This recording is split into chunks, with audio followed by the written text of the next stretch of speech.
All right, good evening class. उस दिन हम लोगों ने एक फॉर्मेट पढ़ लिया था ट्रेडिंग अकाउंट का, ठीक है, पूरा डिटेल में एक पूरा फॉर्मेट पढ़ लिया था हम लोगों ने। आज हम लोग पढ़ने वाले हैं प्रॉफिट एंड लॉस अकाउंट का फॉर्मेट। क्लियर है? उम्मीद है आप लोगों ने लिख लिए होंगे पूरा। एक मिनट में चेक कर लेता हूँ, जस्ट फ्रेम में आ रहा है, आ रहा है फ्रेम में, ठीक है। क्या कह रहा हूँ मैं, होप सो आपने लिख लिया होगा फॉर्मेट। मैंने 3 फॉर्मेट्स आपको भेजे थे। कैसा है ना, देखो आप लोग जब तक क्या नाम है कोऑर्डिनेशन से नहीं चलोगे और आप काम नहीं करोगे, जब तक आप काम नहीं करोगे तो पढ़ाई इम्पॉसिबल है। क्लियर है? अभी जब तक मैं चीज़ें आपको समझा रहा हूँ तब तक ठीक है, जिस दिन मेरा होमवर्क देना चालू हो गया तो फिर तो खेल है पक्का, ठीक है। मुझे रोज़ का होमवर्क रोज़ चाहिए होता है। अगर आपको नहीं भरोसा हो तो आपके अगर कोई बड़े भाई बहन हो गलती से बड़ी क्लासेस में, क्लियर है, तो उनसे पूछ लेना, फ़ोन करके या बात करके देख लेना। और घर पे होगे तो घर में ही पूछ लेना कि रोज़ कॉल आता है कि नहीं होमवर्क के लिए। क्लियर है? तो अभी ठीक है, कोई दिक्कत नहीं है, बात समझेंगे। हम लोगों ने उस दिन फॉर्मेट पढ़ा ट्रेडिंग अकाउंट का, ठीक है, होप सो आपको समझ आया होगा। सेकंड फॉर्मेट फिलहाल हम लोग जो पढ़ने जा रहे हैं वो है प्रॉफिट एंड लॉस अकाउंट, ठीक है sir. Profit and loss account पढ़ाने से पहले मैं आपको कुछ चीज़ें समझा देता हूँ, ध्यान से मेरी बात सुनेंगे। जैसे हम लोगों ने बनाया था ट्रेडिंग अकाउंट, क्या बनाया था हम लोगों ने? Trading account. क्लियर है? पिछले वीडियो में ही मैंने आपको समझाया कि यहाँ पे आता है ग्रॉस प्रॉफिट और यहाँ पे आता है ग्रॉस लॉस। कैलकुलेशन के तरीके हैं वो भी मैंने आपको समझा दिया है। नाउ द पॉइंट इज कि सर ग्रॉस प्रॉफिट या ग्रॉस लॉस जो भी आएगा, दोनों एक बार में नहीं आएंगे, दोनों में से कोई एक आ सकता है, या तो प्रॉफिट होगा या तो लॉस होगा। इसका आगे क्या समझा रहा हूँ। अगर आपका ग्रॉस प्रॉफिट हुआ, ये कौन सा साइड है भाई? ये आपका है डेबिट साइड। कौन सा साइड है? ये डेबिट साइड, और ये क्रेडिट। सेम बात यहाँ पे लागू होती है। तो अगर ग्रॉस प्रॉफिट होता है तो वो उतर जाएगा प्रॉफिट एंड लॉस क्रेडिट में। क्या नाम से उतरेगा? By gross profit brought down. यहां पे कैरिड डाउन हुआ था तो यहां पे हो जाएगा ब्रॉट डाउन। और अगर ग्रॉस लॉस होता है तो वो डेबिट में उतर जाएगा, ऑपोजिट में यहां लिखेंगे to gross loss brought down. Hope so आपको ये चीज समझ आई होगी। बस इतना ही करने का है ना, इतना ही करना है। अब इसके आगे क्या सर, इसके आगे क्या होगा समझा रहा हूं मैं आपको। ट्रेडिंग अकाउंट का जैसे मैंने आपको बताया फैक्ट्री रिलेटेड खर्चे या मतलब प्रोडक्शन, ऐसी कुछ चीजें मैंने आपको बताई। सेम बात P&L पे लागू होती है, सेम बात एग्जैक्टली कह रहा हूं, प्रॉफिट एंड लॉस अकाउंट पे लागू होती है। तो अगर मैं आपसे कहूं कि डेबिट में यहां पे क्या आता है, तो ऑब्वियसली डेबिट साइड खर्चे का होता है, क्योंकि ये दोनों ही नॉमिनल अकाउंट है। कौन से अकाउंट है? Nominal account. क्योंकि नॉमिनल अकाउंट का रूल है debit all expenses and losses, credit all incomes and gains. तो डेबिट में यहां पे भी खर्चे आएंगे। क्लियर है? बट सर कौन से खर्चे आएंगे? ऑफिस रिलेटेड एक्सपेंसेस, ठीक है सर, ऑफिस से जुड़े खर्चे देखेंगे नाम एक एक करके। अगला क्या आता है सर? यहां पे आता है आफ्टर प्रोडक्शन एक्सपेंस, ठीक है सर, ठीक है। यहां पे आते हैं मार्केटिंग एक्सपेंस या मार्केटिंग रिलेटेड एक्सपेंस, ऐसा मैं कह सकता हूं। ये सब खर्चे यहां पे आते हैं। यहां पे क्रेडिट में क्या आता है सर? जैसे वहां फैक्ट्री वाली इनकम आती थी या गुड्स बाहर जा रहा है तो एंट्री होती थी। यहां पे क्या आता है सर? यहां पे आता है ऑफिस इनकम। आप सिर्फ इतना ही याद रखो तो आपके लिए ज्यादा बेहतर होगा फिलहाल के लिए। क्लियर है ये बातें? ओके। अब सर आइटम्स क्या क्या आते हैं, जैसा कि आप लोगों ने कॉपी में लिख के रखे हैं वही आइटम्स मैं आपको डिटेल में समझा देता हूं आराम से। होप सो सभी ने लिखा होगा, मैं इसलिए बार बार कह रहा हूं कि उम्मीद पूरी है मुझे कि आपने लिखा होगा। अगर नहीं लिखा होगा तो लिख लेंगे प्लीज, क्योंकि उसके बगैर शायद आपको समझ में नहीं आएगा। क्लियर है? ट्रेडिंग अकाउंट मैंने आपको पूरा समझा दिया है। फिलहाल मैं जंप कर रहा हूं प्रॉफिट एंड लॉस अकाउंट पे, एक एक चीज मैं आपको समझाता हूं। प्रॉफिट एंड लॉस अकाउंट में सबसे पहला आइटम लिखा है सैलरी, ओके। अगला आइटम लिखा है सैलरी एंड वेजेस। बात समझेंगे। जैसा कि हम लोगों ने बात की थी ट्रेडिंग अकाउंट में वेजेस, प्रोडक्टिव वेजेस, ठीक है, मैन्युफैक्चरिंग वेजेस, पक्का, वेजेस एंड सैलरीज। वैसे ही यहाँ पे भी P&L के डेबिट में कुछ आइटम्स आते हैं जिसे मैं कहता हूँ सैलरीज, सैलरी एंड वेजेस, है ना, अनप्रोडक्टिव वेजेस, ऐसे नाम आते हैं। कहाँ पे आएंगे? डेबिट में आएंगे, जो कि काय से जुड़े होंगे? डेफिनेटली ऑफिस से जुड़े होंगे। बट सर ये सैलरी एंड वेजेस भी तो लिखा है। अरे जब फैक्ट्री में सारे मजदूर होते हैं क्या? नहीं, वहां पे भी तो वेजेस एंड सैलरीज आया था ना। तो वेजेस एंड सैलरीज अगर आता है तो ट्रेडिंग, सैलरी एंड वेजेस आता है तो प्रॉफिट एंड लॉस अकाउंट। ऊपर आपने ध्यान दिया होगा प्रोडक्टिव वेजेस आए थे जिसका प्रोडक्शन से लेना देना था, बराबर।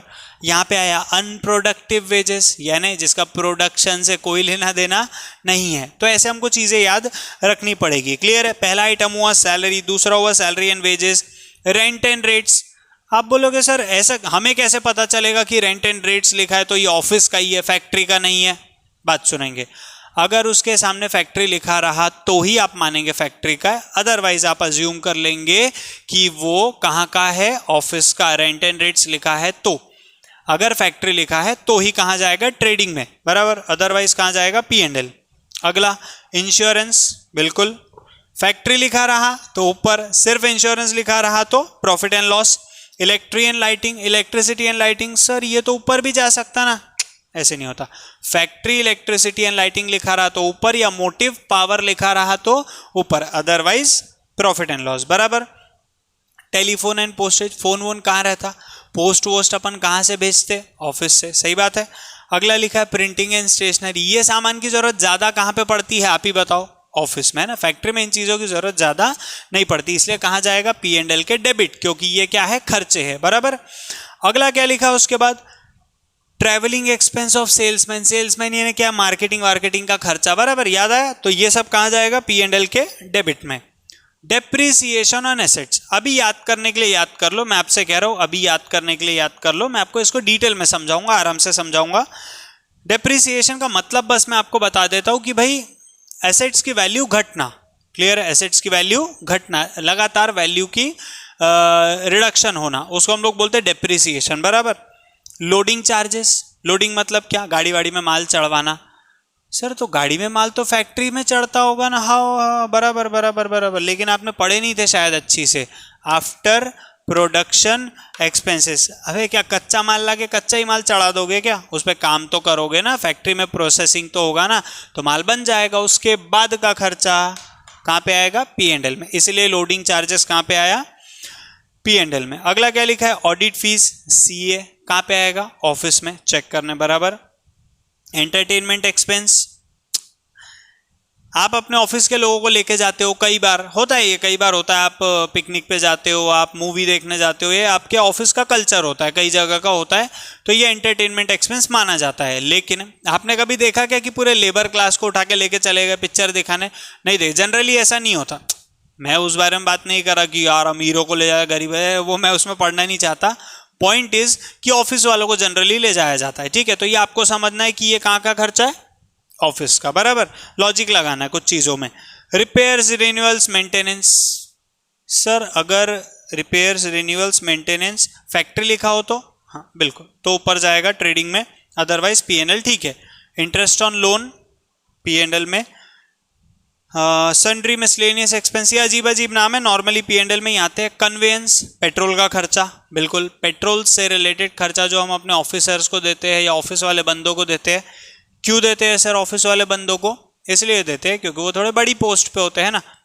अभी क्या तुम लेबर लोगों को साइकिल में हवा भराने का पैसा दोगे क्या? नहीं, उतना नहीं होता यार, वो नॉर्मल बात है। Loss by fire, loss by theft, lost in accident, goods distributed as free samples, sir ये कई तो भी पढ़े हुए लग रहे। हाँ, ट्रेडिंग अकाउंट के क्रेडिट में पढ़े थे सर, याद आया। तो बस याद कर लो कि ट्रेडिंग के क्रेडिट में भी आइटम्स आए थे और P&L के डेबिट में भी आए हैं। तो क्यों आए हैं सर, वो अपन पढ़ेंगे एडजस्टमेंट्स के साथ, समझाऊंगा मैं आपको, टेंशन मत लो उसके बारे में, बिल्कुल टेंशन मत लो, आएगा वो चीज मैं आपको समझाऊंगा। ओके, अगला goods distributed as free samples. Commission allowed, आपने किसी को कमीशन दिया, खर्चा है ना यार, ऑफिस का खर्चा है। डिस्काउंट अलाउड, अलाउंसेस, अपने टिफिन विफिन का अलाउंस होता है, अपने एम्प्लॉयज को दिया जाता है, ऑब्वियसली लेबर्स को नहीं देते, ऑफिस में काम करने वाले बंदों को दिया जाता है, अलाउंसेस, राइट। एडवर्टीजमेंट, विज्ञापन वगैरह करना कहाँ से होता? ऑफिस से होता। कैरेज आउटवर्ड, सर हमने कैरेज इनवर्ड नाम का आइटम पढ़े थे, कहाँ पढ़े थे भैया? ट्रेडिंग अकाउंट में। याद दिलाओ आपको, बताता हूं मैं क्या पढ़े थे आपने। Carriage, carriage inward, carriage on purchase, ये कहाँ पढ़े थे आपने? याद करो फट से, ट्रेडिंग के डेबिट में, पक्का। फिर फ्रेट से रिलेटेड भी वही पढ़े थे अपन ने, राइट, याद आया आपको? ठीक है। तो सर अगर कैरेज या फ्रेट आउटवर्ड लिख के आया, बराबर, या फिर जैसे ऊपर ऑन परचेज था तो ऑन सेल लिख के आया, तो सर इधर लिख देंगे क्या उसको? एग्जैक्टली, बिल्कुल सही बोले, बिल्कुल सही पकड़े, बराबर। कैरेज या फ्रेट, कैरेज या फ्रेट डायरेक्ट लिखा हो या इनवर्ड लिखा हो या ऑन परचेज लिखा हो तो किधर जाएगा भैया? वो जाएगा ट्रेडिंग के डेबिट। लेकिन अगर कैरेज या फ्रेट आउटवर्ड लिखा है, डायरेक्ट नहीं लिखा है, कैरेज या फ्रेट डायरेक्ट नहीं लिखा है, आउटवर्ड लिखा है या फिर आउटवर्ड लिखा है या फिर ऑन सेल्स लिखा है, तो कहां जाएगा? प्रॉफिट एंड लॉस अकाउंट के डेबिट में। आउटवर्ड का मतलब होता है भेजने का खर्चा, यानी माल बनने के बाद ही भेजोगे ना, इसलिए कहां पे आया? P&L में, बराबर। सेल चार्जेस, माल बिकवाने का खर्चा ऑफिस का है। बेड डेट्स, पैसा डूब गया, कब डूबेगा? कब डूबेगा? जब आप माल बेचोगे, सामने वाला पैसा नहीं देगा, उसके लिए बेचना पड़ता ना, और बेचने के लिए बनाना पड़ता है, इन्हें बनाने के बाद का नुकसान है ये, तो कहां जाएगा? P&L के debit side. Very good. Next point क्या लिखा है? एक्सपोर्ट ड्यूटी, विदेश में माल भेजने का खर्चा। विदेश से माल लाए तो इंपोर्ट ड्यूटी आपने पे की थी, ट्रेडिंग में गया था, ये कहां जाएगा? P&L में, सही बात है। अगला क्या लिखा है सर? टैक्सेस, टैक्स वैक्स देते रहते हो आप, ये नॉर्मल बात है। जनरल एक्सपेंस, सामान्य खर्च, ट्रेड एक्सपेंस चल रहा होता है। ट्रेड एक्सपेंस को आप लोग स्टार मार्क करोगे, इंपॉर्टेंट आइटम है वो, ट्रेड एक्सपेंस को स्टार मार्क करोगे। लीगल चार्जेस, कानूनी खर्च कहाँ लगता है? ऑफिस में लगता है। फैक्ट्री में जनरली ये खर्चे नहीं लगते, लगते हैं लेकिन मेंटेन कहाँ से होते हैं? ऑफिस से होते हैं, ओके। प्रोफेशनल चार्जेस, कई प्रोफेशनल बंदे आते रहते हैं, इंजीनियर आया, कोई आर्किटेक्ट आया, कई लोग आते रहते हैं, ये उसके खर्चे। बैंक चार्जेस, हाँ भैया बैंक में चेक वेक दोगे तो ये बैंक कोई चाचा का बैंक थोड़ी अपने फ्री में काम होएगा, है ना। अभी बैंक में आपने चेक दिया है ना, तो चेक पास करवाने का, कोई काम करवाने का पैसा लेगा ना, अपने घर का बैंक थोड़ी है वो, तो वो बैंक चार्जेस है वो, समझे। सॉलिसिटर्स फीस, मान के चलो एक प्रकार से मध्यस्थ व्यक्ति है कोई, जो हमारा ऑफिस का कुछ काम करवा के दे रहा है या बिजनेस का कुछ काम करवा के दे रहा है, उसका वो चार्जेस ले रहा है। सॉलिसिटर के डिटेल में मत जाओ अभी फिलहाल, वो क्योंकि बहुत डिटेल्ड वर्ड है, समझाने बैठूंगा तो ये सब यही छूट जाएगा, ठीक है। सेकेंडरी पैकिंग चार्जेस, अच्छा सर अपन ने प्राइमरी पैकिंग भी पढ़ा था शायद। प्राइमरी पैकिंग कहाँ पढ़ा था? ऊपर ट्रेडिंग में। सेकेंडरी पैकिंग किधर? इधर। मैंने आपसे क्या बोला था? प्रोडक्शन के तुरंत जो लगा हुआ खर्चा है, प्रोडक्शन से जुड़ा खर्चा है, सब इधर। उसके बाद का खर्चा सेकेंडरी पैकिंग, डब्बा, खोखा, ये सब पैक करना कहाँ जाएगा? प्रॉफिट एंड लॉस अकाउंट में, बराबर। अगला क्या लिखा है sir? Loss on sale of fixed asset. हाँ, आपने संपत्ति बेची, कोई उसमें एसेट में लॉस हो गया आपको, ठीक है ना, कोई दिक्कत वाली बात नहीं है, लॉस है आपका, ठीक है सर। यहां तक तो ओके समझा। लास्ट में कुछ एक आइटम लिखा नेट प्रॉफिट वगैरह, वो ठीक है, अभी ध्यान नहीं देंगे उस पर, क्रेडिट में आ जाएंगे। आप देख पा रहे होंगे ग्रॉस प्रॉफिट ब्रॉट डाउन लिखा है, बराबर। उन्होंने ग्रॉस लॉस लिखा नहीं था, मैंने आपको लिख के दिखा दिया। अभी ऑफिस की इनकम, आपने कमीशन दिया, कहां पे आया? डेबिट में। आपको कमीशन मिला, कहां पे आएगा? क्रेडिट में। आपने डिस्काउंट दिया, कहां आया? डेबिट में। आपको डिस्काउंट मिला, कहां पे आया? क्रेडिट में, ओके। सर आपने इंटरेस्ट दिया, कहां आया? डेबिट में। आपको इंटरेस्ट मिला, कहां पे आएगा? क्रेडिट में। उसके तुरंत बाद डिविडेंड, सर हम तो डिविडेंड दे ही नहीं सकते क्योंकि हम तो पार्टनरशिप फर्म है, बराबर। हाँ, तो डिविडेंड आप दे नहीं सकते, इसलिए डेबिट में आपको डिविडेंड मिला नहीं। कंपनी देती ना पे डिविडेंड, कंपनी देती, कोऑपरेटिव सोसाइटी, कोऑपरेटिव बैंक देती, आप दे सकते क्या? नहीं, क्योंकि आप पार्टनरशिप फर्म है, बराबर। तो डेबिट में आया था कि डिविडेंड? नहीं आया था। हाँ, लेकिन क्रेडिट में आएगा ना यार। तुम किसी कंपनी के शेयर खरीदोगे, कंपनी तुम्हें डिविडेंड नहीं देगी क्या? वो तुम्हारी क्या है? इनकम है, क्रेडिट में, शाबाश। अगला क्या लिखा? Rent received. हाँ, अब तुम्हारा प्रीमाइसेस बहुत बड़ा, इतना बड़ा इतना बड़ा इतना बड़ा है कि वहां पे 10-12 हजार रूम है, ठीक है, हमें उससे कोई दिक्कत नहीं है। मेरा कहना है कि आपने उसमें से कुछ हिस्सा किराए पे दे के रखा, तो क्या किराया नहीं मिलेगा आपको? ये आपकी इनकम है, बराबर। क्रेडिट में सन्ड्री मिसलेनियस रिसीट, जैसे डेबिट में खर्चा था वैसे यहाँ रिसीट से इनकम है। Profit on sale of asset, अभी लॉस पड़ा था, प्रॉफिट है, बराबर। अब पॉइंट वही आ जाता है घूम फिर के कि इसका भी ट्रीटमेंट ट्रेडिंग जैसा ही है क्या? एग्जैक्टली बिल्कुल सही। अगर इसका क्रेडिट ज़्यादा आ गया और डेबिट कम आया, अगर इसका क्रेडिट ज़्यादा आया और डेबिट कम आया, मतलब इनकम साइड, ये इनकम साइड है ना, ये ज़्यादा आया और खर्चे वाला हिस्सा कम आया, तो आपका आएगा नेट प्रॉफिट। क्या आएगा आपका? Net profit. लेकिन अगर गलती से डेबिट ज़्यादा आ गया और क्रेडिट कम आया तो आपका आएगा नेट लॉस, क्योंकि डेबिट खर्चे वाला हिस्सा है और ये इनकम वाला, तो खर्चा ज़्यादा हो गया, इनकम कम हो गई, तो आपका क्या हो जाएगा? नेट लॉस हो जाएगा। क्या हो जाएगा आपका? नेट लॉस हो जाएगा। तो आपको ये चीज़ ध्यान रखनी है। बात समझेंगे कि प्रॉफिट एंड लॉस अकाउंट में इससे ज़्यादा ऐसा कुछ है नहीं, पक्का। बैलेंस शीट का फॉर्मेट मैं आपको बता दूंगा, कोई दिक्कत नहीं है, लेकिन उम्मीद रखो कि भाई ये हो जाना चाहिए जल्दी, है ना। क्योंकि देखो आप कैसा है कि काम करना अपनी जगह, लेकिन होप लेकर बैठो ना यार, काम करो, उसके ऊपर लर्न होगा, क्यों नहीं होगा। चैप्टर बहुत ईजी है, मार्क्स पूरे स्कोर कर सकते हैं आप लोग अगर सारे पॉइंट्स आपने याद रखे तो। और सारे पॉइंट्स याद रखना कोई बड़ी बात नहीं है, इस चैप्टर में बहुत ईजी चैप्टर्स है। आप बोलोगे सर कैसे हम लोग ट्रेडिंग के पूरे आइटम्स, P&L के पूरे आइटम्स याद कर लेंगे? अबे याद करने को नहीं कह रहा हूं मैं कह रहा हूं कि याद रखो कि किधर जाता है। तो ऐसे देखोगे तो पूरे तो मेरे को भी याद नहीं है, मतलब आप मुझे बोलोगे तो ये 150 आइटम हो गए, मैं क्या पूरे 150 आइटम एक साथ बोल दूंगा क्या? Not possible for me, even मेरे लिए भी पॉसिबल नहीं है। लेकिन आप मुझे कोई भी आइटम दो, कहीं से भी दो, मैं लॉजिक से आपको बता दूंगा कि भाई ये आइटम कहाँ जाएगा।